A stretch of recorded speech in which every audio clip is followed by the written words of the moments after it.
Hi sweeties, how are you doing? Welcome to Naya Sim. If this is your first time of coming across this channel, sweetheart, kindly smash that subscribe button, turn your notification so you are notified each time I upload, and please give this video a thumb up. I appreciate you all so much, and I am saying shout out to you all for the support, the love you all shower me here with.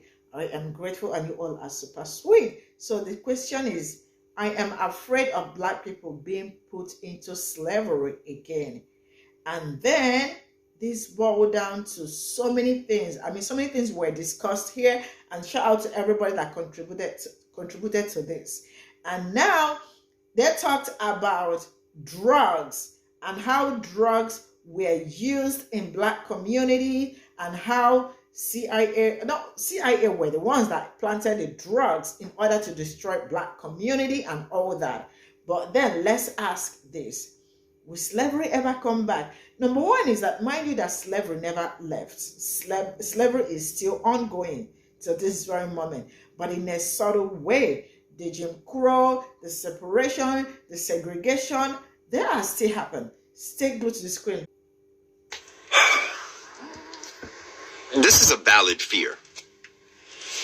And if you're not black, you may not understand or feel like this, but this is what trauma does, right?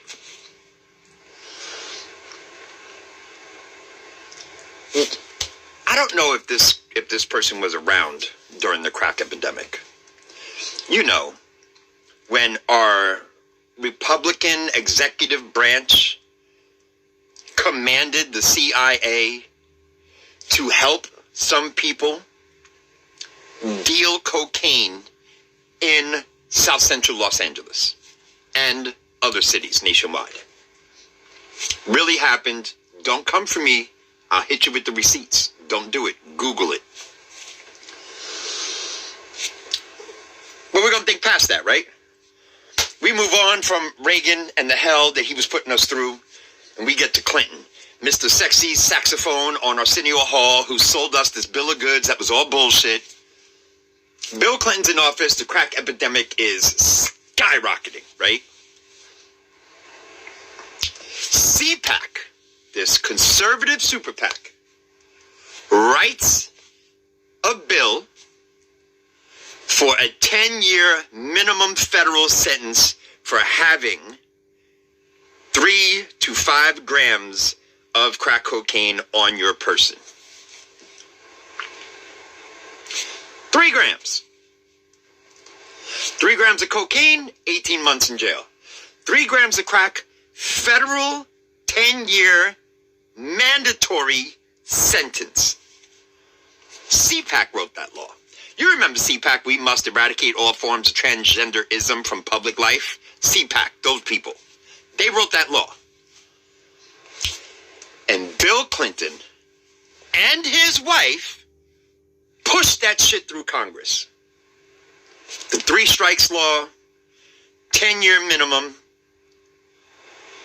and the black community was all but destroyed. When I tell y'all, Democrats and Republicans are 2 faces of the same devil, what I mean is they're both capitalists. They're both putting money, property, and possession over human life. And if you have any questions about that, you're not paying attention to what's happening right now. Think about it. First charge for sexual assault.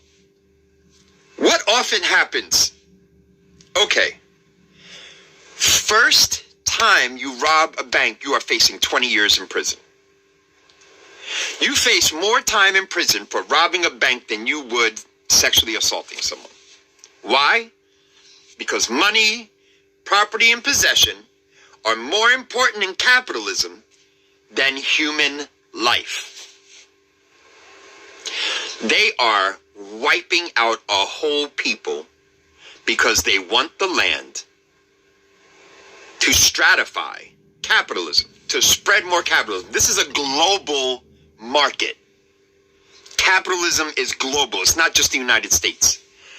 And if we don't start getting rid of these people, They coming for you and me next. I say all of this to say slavery has been still happening. A lot of us already know it.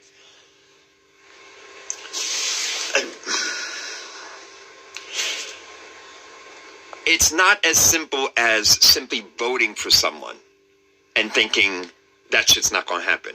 We voted Democrat, and we had the biggest spike in mass incarceration in the 90s due to our Democratic president and his wife pushing the 3 strikes law and mandatory minimums through Congress.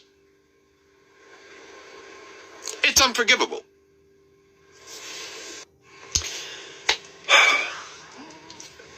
This is a valid fear.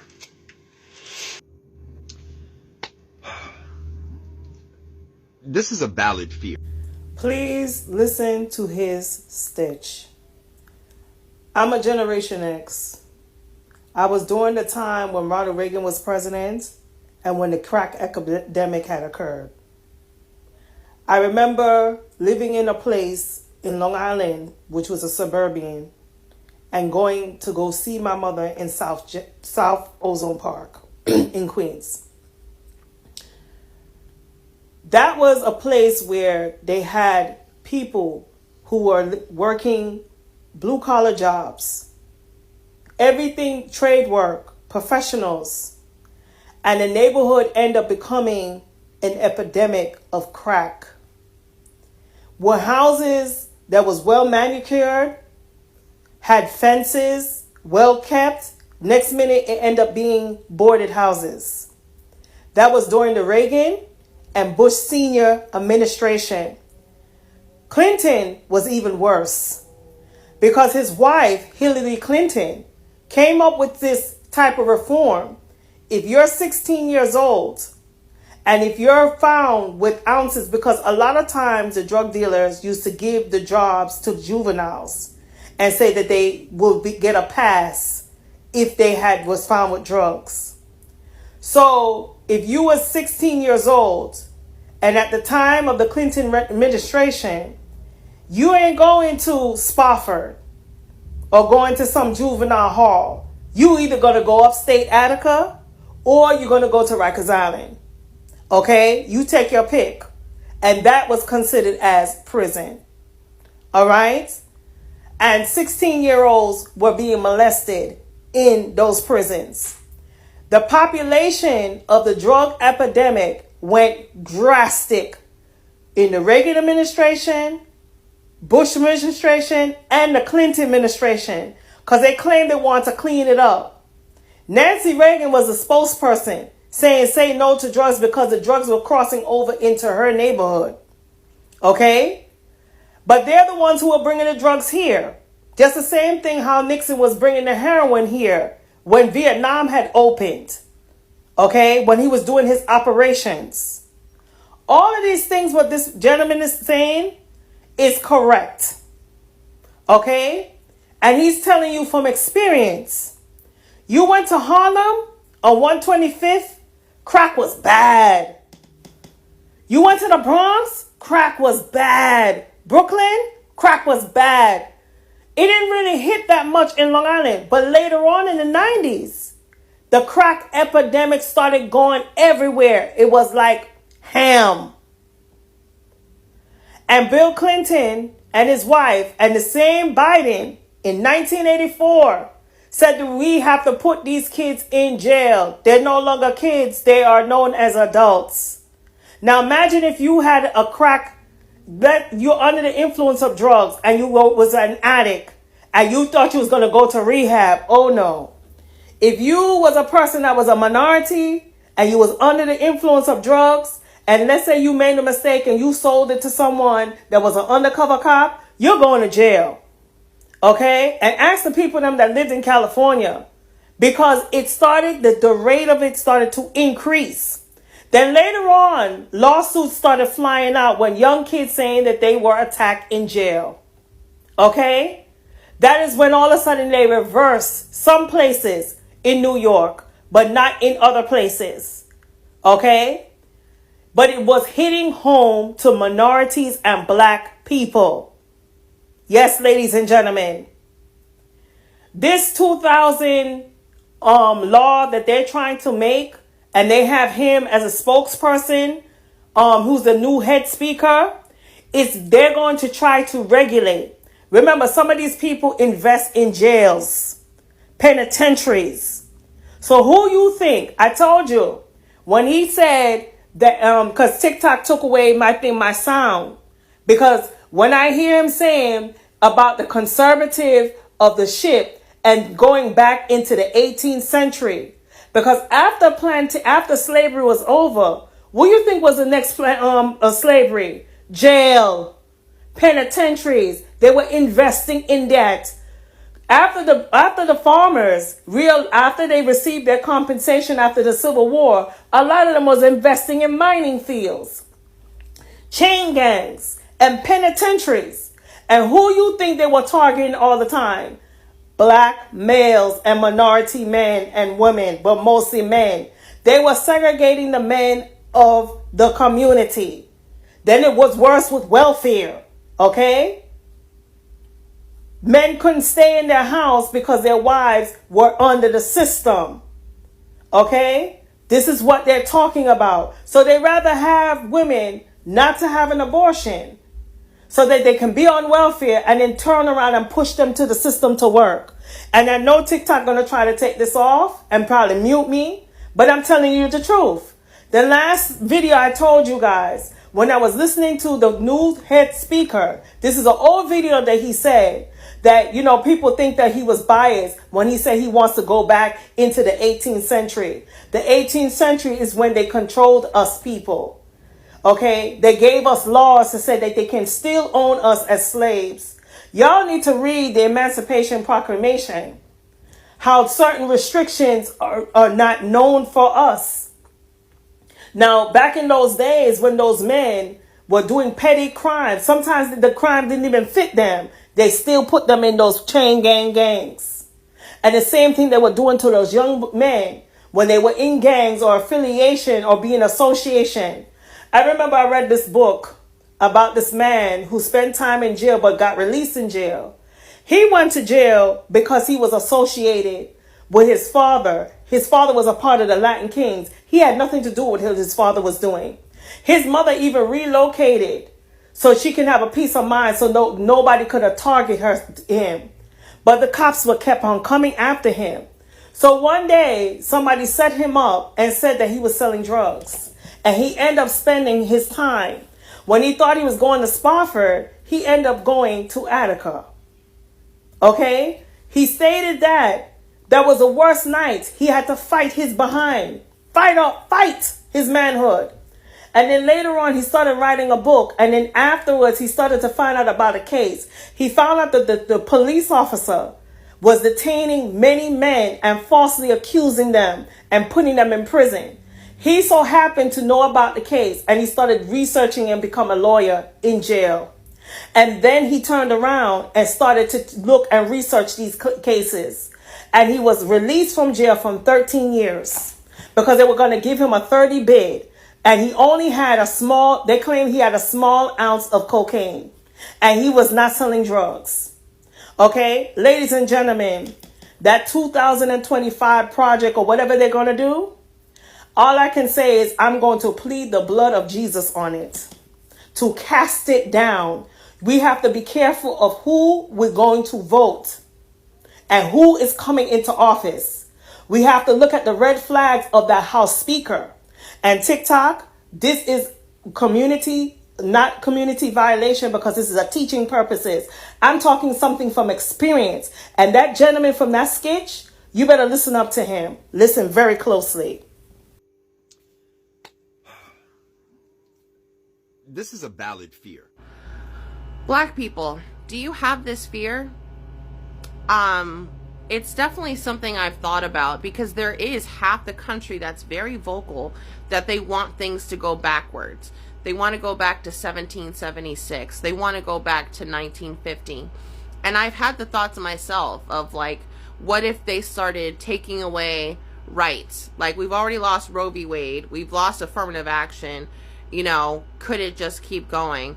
And I don't know about y'all, but I think I'm going to make a horrible slave. Like, I don't picture myself resigning to it. Like, they're just going to have to schmurder me. They're just going to have to schmurder me because I just can't picture myself just going along with it. Maybe that sounds naive, but for me, how I think about how our ancestors lived through it, because in the beginning, there were many revolts, like the famous Amistad story. But what ended up happening is generation after generation that's born and raised on a plantation, and then being introduced to the Bible that this is God's way, this is the Christian way. There's even scripture, obey your earthly masters, or obey and fear your masters as you do God. I can understand that there was a certain amount of conditioning that our ancestors might have had, that even if they were miserable in the situation, that's what they were born into, that's what their family was, and couldn't imagine anything different.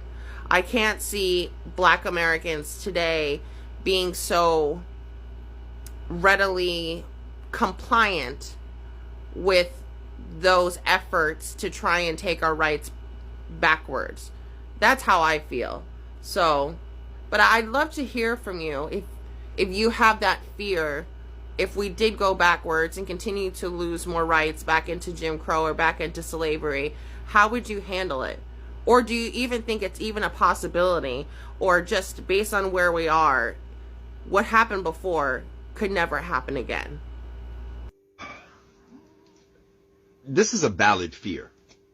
Please watch their entire video and actively listen, especially if you're concerned about Project 2025, especially if you are concerned for Black people and trans people, as you should be, because they do a very good job laying out how the right wing and the left wing both serve the same agenda, and that agenda is capitalism, which in the United States was founded upon racism and oppression. So many people are saying, but the Republican Party actively takes away rights and actively harms people, and at least the Democratic Party tries to stop it. No, they don't. They are playing good cop and bad cop. If you support the Democratic Party thinking they are the good guys, that makes you feel that you're doing the right thing, that you can trust them, you're protecting yourself, you're protecting others, and you are fighting against fascism. But they are not. So by all means, support the Democratic Party strategically, but be aware they are not the good guys, they're the good cop. It's good that you're concerned because we all should be. I suggest that you read the 13th Amendment and then look into which states have not abolished chattel slavery language from their constitutions. And ask yourself, what are the school-to-prison pipeline and the prison industrial complex about? Why is Cop City in Atlanta, Georgia? And why are there prisons on plantations?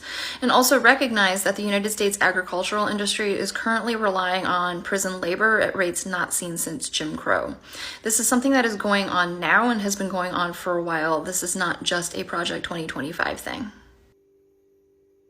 So this is all I got from this video, and trust me,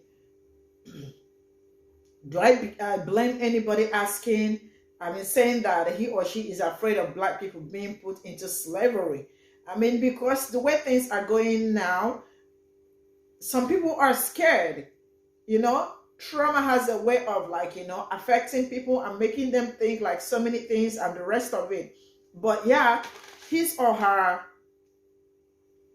question is very much valid, because things are going haywire. And yeah, when they talked about that crack epidemic and all that, I think I have read something like this, during that time where CIA were also the ones that planted the drugs that took away Black people out from their homes and all that affected so many young boys and the ones that went to juvenile and all that. It is amazing how a particular set of people have really been fighting the same people just for no reason. Just because they do not want you. They do not want you to progress. But it is crazy at the same time how most of the things happening in Black community, especially the evil, where all their plan or what they planted.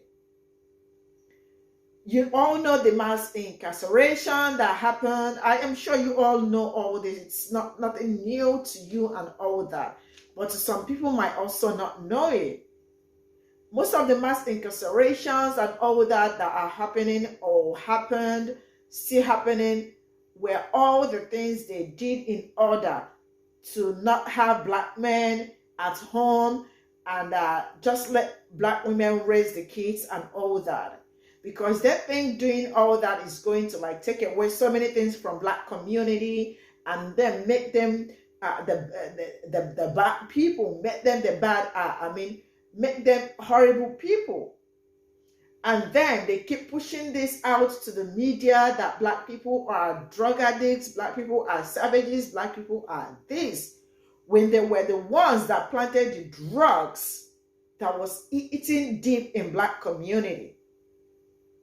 Yeah, they were the ones that introduced even the drugs in Black community. Partially, Jim Crow is not gone. We are still in Jim Crow era because what in the nonsense that is going on in Black community. Police brutality, the bad cops, and all the red line, it is not yet over. It is still happening. Just that it is a little bit subtle, but not so subtle, because every day by day I see videos that shows or tells you that it is very much alive. So anyone that is asking what if slavery is the next thing, and it is never going to happen. It is, I am not saying that slavery is completely gone. It is not gone. It is still there. Jim Crow, it's there. Separation, segregation, they are still there.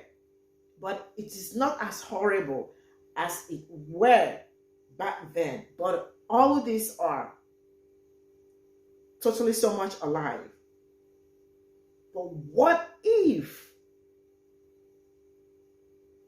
But I don't want to think about this because, man, it is a hard thing. I mean, it's just a horrible thing to think about. There was a video, somebody's video that I saw sometime that said, what if they say World War III or slavery? They said, we need to show them, we need to flex our strongness. Let's show them that we are not our ancestors. I mean, we've learned. We are wiser. We are better. We are woke. Right? So let's get into it. So this is all I got to say, and I absolutely want to read all your comments. And yeah, see you all in my next video. Bye for now.